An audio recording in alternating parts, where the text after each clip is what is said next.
नमस्कार, नवतेज टीवी में आप सभी का स्वागत है। मैं हूं आपके साथ प्रियंका तिवारी। बुलेटिन की शुरुआत करेंगे शाहजहांपुर की खबर से। शाहजहांपुर में होली के पर्व को शांतिपूर्ण तरीके से संपन्न कराने को लेकर प्रशासन पूरे तरीके से एक्टिव नजर आ रहा है। शहर में परंपरागत तौर से आज छोटे बड़े जुलूस निकाले जाते हैं। ये सभी जुलूस शांतिपूर्ण तरीके से निकाले जाएं, इसके लिए प्रशासन ने पूरे तरीके से तैयारी कर ली है। इन जुलूस मार्ग को 3 जोन और 8 सेक्टर में विभाजित किया गया है, जिस पर जोनल सेक्टर, उप सेक्टर, स्टैटिक मजिस्ट्रेटों की तैनाती की गई है। इन सभी तैयारियों के लिए डीएम उमेश प्रताप सिंह की अध्यक्षता में कलेक्ट्रेट सभागार में पीस कमेटी की बैठक हुई, जिसमें तमाम नागरिक समेत पुलिस अधिकारियों की मौजूदगी दर्ज की गई।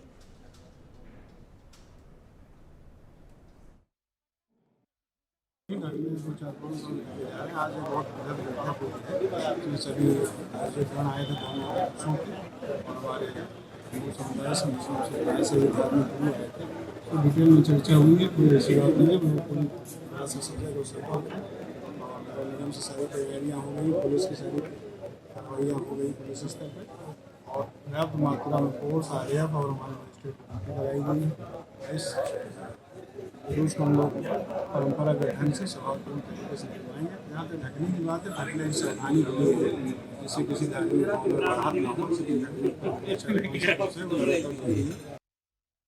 जो 25 तारीख को जो होली का लाटसा बड़ा लाटसा करें, उसके लिए जो लॉ एंड ऑर्डर को लेकर और सिक्योरिटी के पॉइंट ऑफ व्यू से जो तैयारियाँ थी पिछले करीब महीने चल रही हैं, उनको पूरा करवा लिया गया है। बड़ा लाट साहब का जुलूस 3 जोन और 7 सेक्टर में है और छोटा लाट साहब का जुलूस 4 जोन और 10 सेक्टर में है।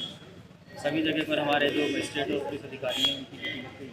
इसके अलावा जो फोर्स है करीब इसमें 2000 के करीब का हमारा एडिशनल SP, CO, इंस्पेक्टर, सब इंस्पेक्टर्स और कॉन्स्टेबल्स का फोर्स है। साथ ही साथ एक PSC और एक कंपनी PSC और एक कंपनी RA।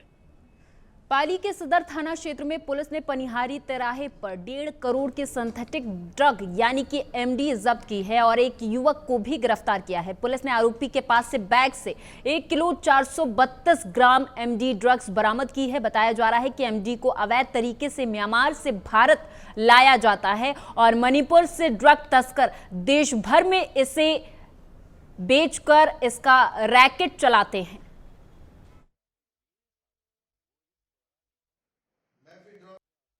श्रीमान SP साहब चुनाराम जी जाट के निर्देशानुसार जिले में लोकल स्पेशल एक्ट विशेषकर नारकोटिक्स और आबकारी अधिनियम के तहत कार्रवाइयों के को लेते हुए विभिन्न थाना क्षेत्रों में जगह जगह NDPS एक्ट की और एक्साइज एक्ट की कार्रवाई होती है। उसी दौरान आज हमें भी एक इत्तला मिली कि भाई एक हेमावास चौराहे पे एक व्यक्ति संदिग्ध व्यक्ति है जो बैग लेके खड़ा। उस सूचना पर हम मौके पर पहुंचे, उस व्यक्ति को डिटेन किया। उसने अपना नाम अशोक कुमार निवासी कोसाना जिला कोसाना थाना पिपाड़ सिटी जिला जोधपुर ग्रामीण होना बताया।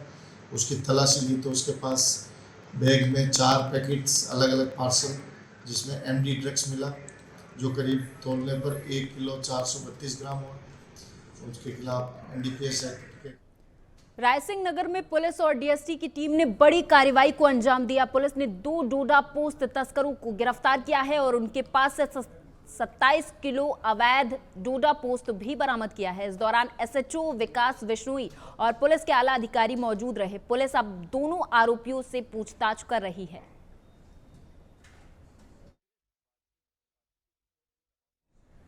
इधर टोंक जिले में लगातार चोरी की घटनाएं बढ़ती जा रही। आज देर रात आपको बताते चले, कल देर रात टोंक हाउसिंग बोर्ड सेक्टर के एक मकान में चोरों ने धावा बोल दिया और अलमारी के ताले तोड़कर कीमती जेवर और 12 लाख रुपए कैश लेकर फरार हो गए। वहीं मौके पर पहुंची पुलिस और फॉरेंसिक की टीम जांच पड़ताल में जुट गई है। वहीं स्थानीय लोगों में पुलिस के खिलाफ आक्रोश है।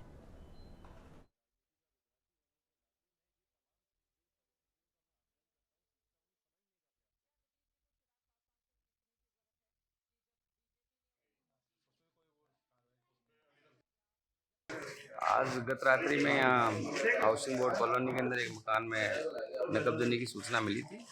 इस पे जो यहाँ रात्रि में जो चौकीदार रहता है उसके द्वारा थाने पे सूचना दी गई और थाने पे सुबह जो है थाने की टीम ने विजिट किया और मैंने भी यहाँ पे आके यहाँ मौका देखा है और मौका देख के जो इनपुट मिले उसके आधार पर आगे कार्रवाई करें। किस तरह की कितना बताया है, कितना चोरी हुआ है और क्या जो गश्त की भी बात आ रही है सामने? हाँ ना, यहाँ के स्थानीय लोग स्वीकार कर रहे हैं कि गश्त तो आती है, उसको थोड़ा सा और इफेक्टिव किया जाए, बढ़ाया जाए। तो ये बात अब हमारी जानकारी में आई है, तो उसके हिसाब से हम उसको आगे बढ़ाने का। जोधपुर स्थित भदवासिया सब्जी मंडी में आमलकी अमावस्या, एकादशी और होली मिलन समारोह का आयोजन किया गया। ठाकुर जी के भजन गाए गए और गैरियो संग फाग के गीतों पर लोगों ने नृत्य किया। इस दौरान केंद्रीय जल शक्ति मंत्री गजेंद्र सिंह शेखावत भी मौजूद रहे। गजेंद्र सिंह शेखावत ने कहा कि होली सामाजिक समरसता का प्रतीक है, जिसमें अमीर गरीब से लेकर हर कोई खुशियों के रंग में एक साथ सराबोर होता है। शेखावत ने कहा कि जिस तरह होली के रंग में हम सब एक रंग और एक भाव से सराबोर होते हैं, ठीक उसी प्रकार ऊर्जा, ऊष्मा, एक रूपता, ध्येय और लक्ष्य के साथ बदलते परिदृश्य में राष्ट्र निर्माण के लिए सराबोर होने के लिए भी हमें आवश्यकता है।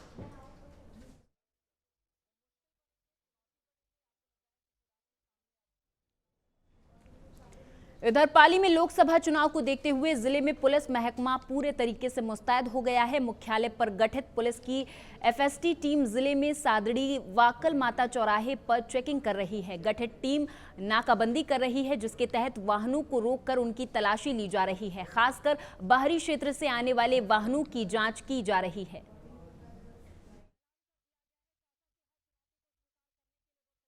हाँ, ये लोकसभा इलेक्शन है 2024। इसमें हमारा एफएसटी दल है, एफएसटी दल नंबर 2 है। ये जो भी अवैध गतिविधि, अवैध कोई मादक पदार्थ ले जाते उसकी चेकिंग वगैरह कर चल रही है। अलग अलग सप्लाई के लिए रुपये पैसे वगैरह 3 दल बनाए हुए हैं। इधर चित्तौड़गढ़ में राशमी थाना क्षेत्र में आने वाले पहुना में दशमी पर निकाले जाने वाले धार्मिक जुलूस के दौरान देर रात को समुदाय विशेष के युवकों ने पथराव कर दिया, जिसमें 1 दर्जन से ज्यादा लोग घायल बताए जा रहे हैं। हालांकि घायलों को उपचार के लिए भीलवाड़ा अस्पताल में लाया गया, जहां पर एक की मौत हो गई है। वहीं मौत के कारणों का खुलासा पोस्टमार्टम रिपोर्ट में होगा। वहीं लोगों में इस मामले के खिलाफ आक्रोश व्याप्त है। कल रात्रि को ये सूचना प्राप्त हुई थी कि यहाँ पर एक शोभा यात्रा जो है ग्राम पंचायत में लोगों के द्वारा निकाली जा रही थी, और वो ग्राम पंचायत जो है वो करीबन 7:30 बजे उस ग्राम पंचायत से जो रैली निकली उसमें वो मस्जिद के आगे निकल रही थी। उस समय दोनों समुदाय के बीच में जो है उसको लेकर के कहासुनी हुई। बाद में इसमें थोड़ी पत्थरबाजी भी हुई और मौके पर तुरंत सारे अधिकारी पहुँच गए। स्वयं एसपी साहब भी पहुँच गए थे, मैं भी पहुँच गया था, और उनकी समझाइश भी की गई और आगे की कार्रवाई की गई। इसमें कुछ लोगों को छुटपुट चोट लगी, जो यहाँ सब सेंटर है वहाँ से उनको फ्री कर दिया गया था। एक व्यक्ति के सर में इंजरी थी, जिसको भीलवाड़ा भेजा गया था, जहाँ पर कि वो रात को ही उसको फ्री कर दिया गया था। बाद में ये सूचना जरूर प्राप्त हुई थी कि एक अन्य व्यक्ति और हैं जिनका निधन का समाचार मिला था, जिसको जब प्राथमिकी जिसके संबंध में दर्ज की गई, पर प्राइमा फेसी उसमें जो चर्चा करके यहाँ से सूचना प्राप्त हुई, और क्योंकि यहाँ गाँव का कंपाउंडर है उसने भी उनको देखा था, तो ये बताया कि वो उनका हृदयघात से मृत्यु होना जो है वो। इधर अजमेर के बोराडा थाना क्षेत्र के ढिगारिया तेलियान गांव में घर के पास खेल रहा एक 1.5 साल का बच्चा अचानक लापता हो गया, जिसकी सूचना परिजनों ने बोराडा थाना पुलिस को दी, जिस पर थानाधिकारी धर्मपाल मीना ने गुमशुदगी की रिपोर्ट दर्ज करते हुए आला अधिकारियों को घटना की जानकारी दी, जिसके बाद पुलिस की टीम ने सर्च ऑपरेशन चलाया और आरोपियों की तलाश में जुट गई है। घटना की जानकारी मिलते ही सांसद भागीरथ चौधरी, विधायक विकास चौधरी ने भी अधिकारियों से दूरभाष पर घटना की जानकारी लेते हुए दुख जताया और अधिकारियों को आवश्यक कार्रवाई के दिशा निर्देश दिए हैं।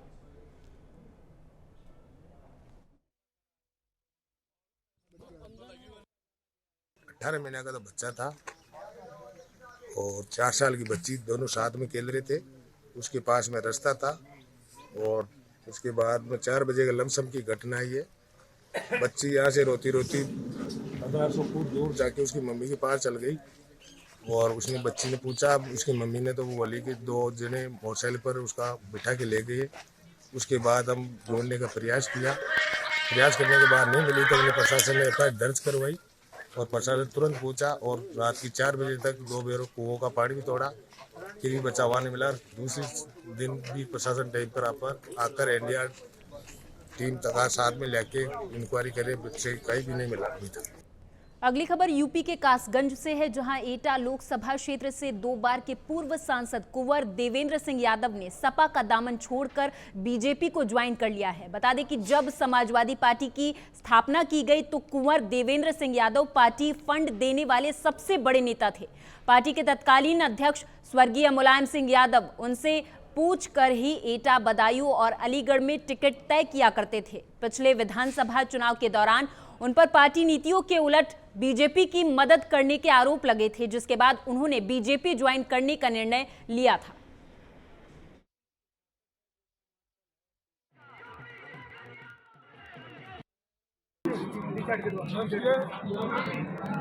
हमारे देश के आदरणीय प्रधानमंत्री मोदी जी की जो नीतियाँ हैं जनता के लिए, देश के हित के लिए, गरीब मजलूम बेसहारा जिन लोगों के लिए उन्होंने जितनी योजनाएं बनाई हैं उन नीतियों को देखते हुए आदरणीय हमारे प्रदेश के जो मुख्यमंत्री हैं योगी जी, उन्होंने प्रदेश का जितना रात दिन मेहनत करके विकास किया है, हर मामले में इस प्रदेश को आगे बढ़ाने का काम किया है।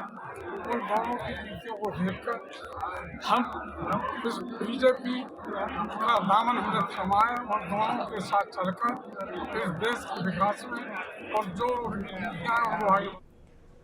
उत्तर प्रदेश के बदायूं में एक दिल दहला देने वाली घटना घटी। दरअसल बदायूं में कल 2 मासूमों की हत्या कर दी गई। मंडी चौकी से चंद कदमों की दूरी पर इस वारदात को अंजाम दिया गया। इस मामले में एक आरोपी साजिद पुलिस मुठभेड़ में मार गिराया गया है। बच्चों की हत्या की घटना के बाद मौके पर तनाव व्याप्त हो गया है और भीड़ ने बदायूं शहर में जमकर हंगामा और आगजनी भी की है। वहीं पुलिस ने साजिद के पिता और चाचा को हिरासत में ले लिया है। पूछताछ जारी है।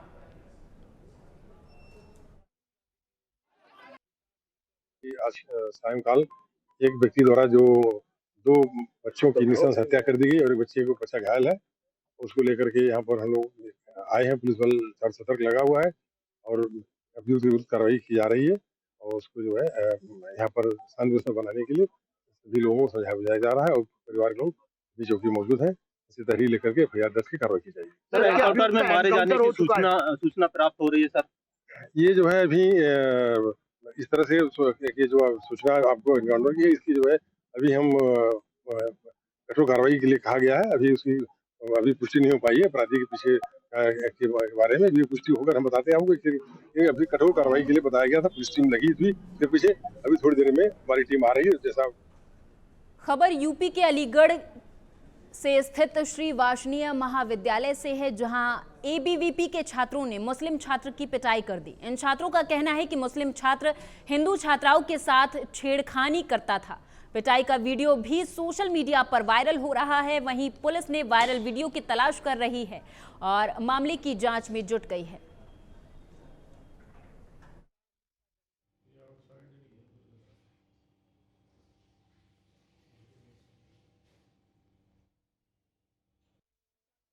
तो जो छात्र पकड़ के ला रहे थे वो एक बच्चे को पीट रहे थे।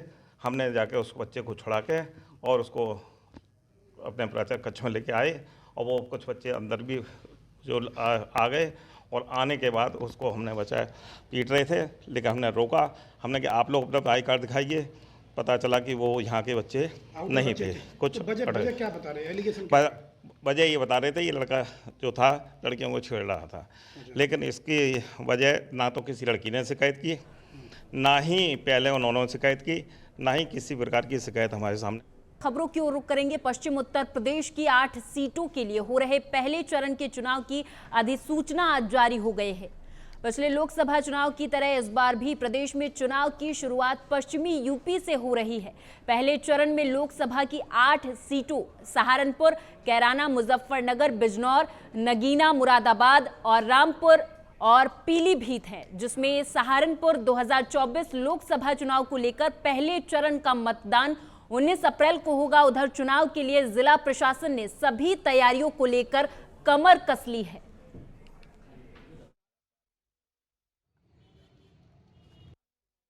जैसा कि आप जानते हैं कि माननीय भारत निर्वाचन आयोग के निर्देश के क्रम में जनपद सहारनपुर में संसदीय क्षेत्र 01 सहारनपुर और आंशिक कैराना के निर्वाचन की अधिसूचना जारी हो गई है। मैं रिटर्निंग ऑफिसर 01 सहारनपुर संसदीय क्षेत्र के रूप में मेरे द्वारा कंडक्ट ऑफ इलेक्शन रूल 1961 के रूल 3 के अंतर्गत प्रारूप 1 पर सूचना निर्गत कर दी गई है और इसमें नाम निर्देशन पत्र प्राप्त करने की तिथि से लेकर मतदान की तिथि का संपूर्ण विवरण तिथि सहित अंकित है और वह सभी को सर्कुलेट भी किया जा चुका है। आज जैसा कि आप देख रहे हैं नामांकन का पहला दिन है और यहाँ पर सभी जिले के तमाम आला अधिकारी मौजूद हैं जो कि भ्रमण करके हम ड्यूटी चेक कर रहे हैं और हमने प्रॉपर बैरिकेडिंग के साथ में कैमरास की कई जगह व्यवस्थापित करवाए हैं। साथ ही जो पुलिसकर्मी है, महिला पुलिस, LIU टीम, सादे वस्त्रों में टीम लगी है। बाहर आसपास के क्षेत्रों में भी हमने प्रमुख चौराहों पर पुलिस बल तैनात किया है और सभी पक्षों से समन्वय स्थापित करके शांतिपूर्वक ये प्रक्रिया। राजस्थान के बांसवाड़ा में कृषि उपज मंडी क्रय विक्रय समिति से किसानों का मोह भंग हो गया है। यहां 10 मार्च से 31 मार्च तक केंद्र फसल खरीद के लिए खुला है, लेकिन अभी तक कोई भी किसान फसल खरीदने के लिए नहीं आया। बताया जा रहा है कि क्रय विक्रय केंद्र पर फसल का रेट कम और बाजार में ज्यादा रेट मिल रहा है, इसलिए किसान बाजार की तरफ रुख कर रहे हैं।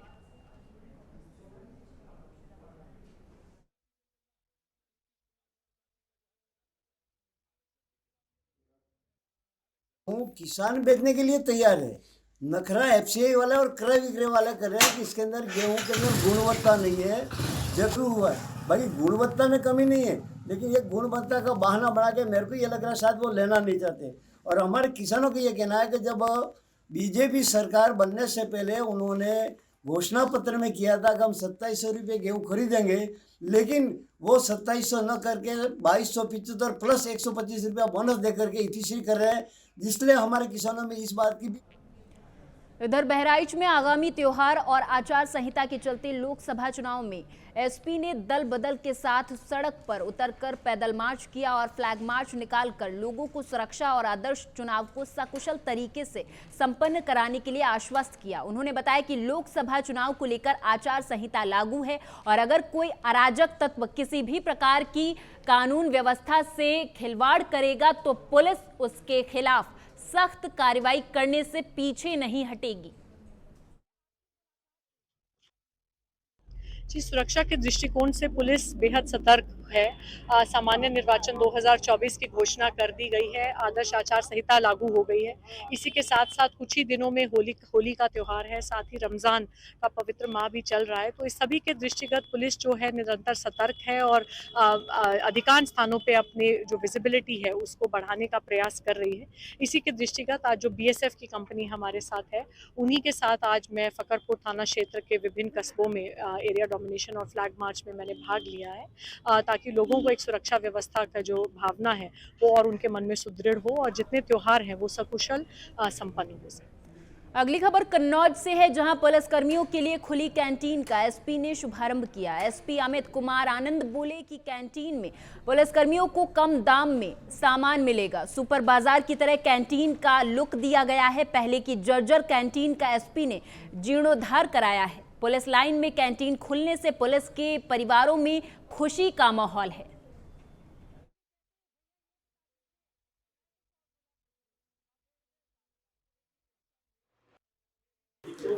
आज ये पुलिस लाइंस में एक जीर्णोद्धार करके कैंटीन का उद्घाटन किया गया है। ये पुलिस कैंटीन में हमारे जितने भी पुलिस बल हैं उनको सस्ते दामों पर डेली यूज़ के जो सामान है, जैसे खाने पीने का सामान है, बैग्स है, ये सब सस्ते दामों पे मिलता है। ये पुलिस वेलफेयर के लिए कार्य किया गया है और इससे हमारे जो जवान हैं और बेहतर उनको सुविधाएं उपलब्ध होंगी। इससे पहले जो कैंटीन चल रही थी, थोड़ी स्थिति उसका जो इंफ्रास्ट्रक्चर था ख़राब था, उसको इम्प्रूव किया गया। साथ ही इस कैंटीन की जो लिमिट थी उसको भी बढ़ाया गया। अब जितना सामान यहाँ पे आता है 10 लाख तक की लिमिट का अब आ रहा है, पहले कम था।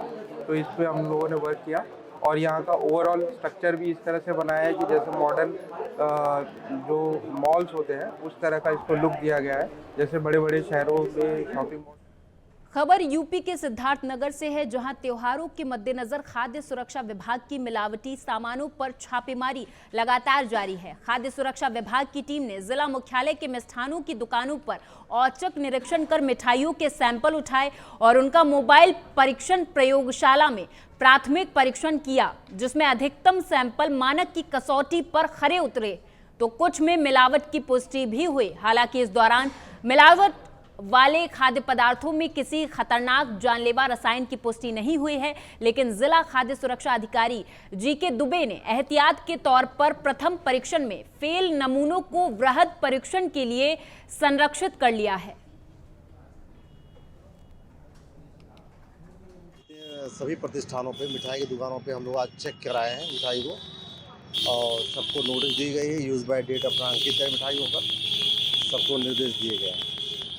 टैगिंग को लेकर क्या गाइडलाइन आपकी जारी है?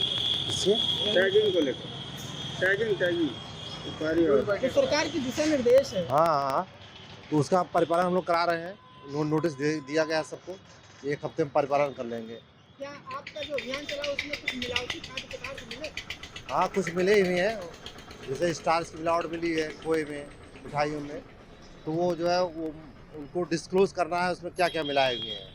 अगर डिस्क्लोज नहीं करते हैं क्या करें तो वो मिलावट श्रेणी में आए। और इसी के साथ इस बुलेटिन में मेरे साथ बस इतना ही। आप देखते रहें नवतेज टीवी। नमस्कार।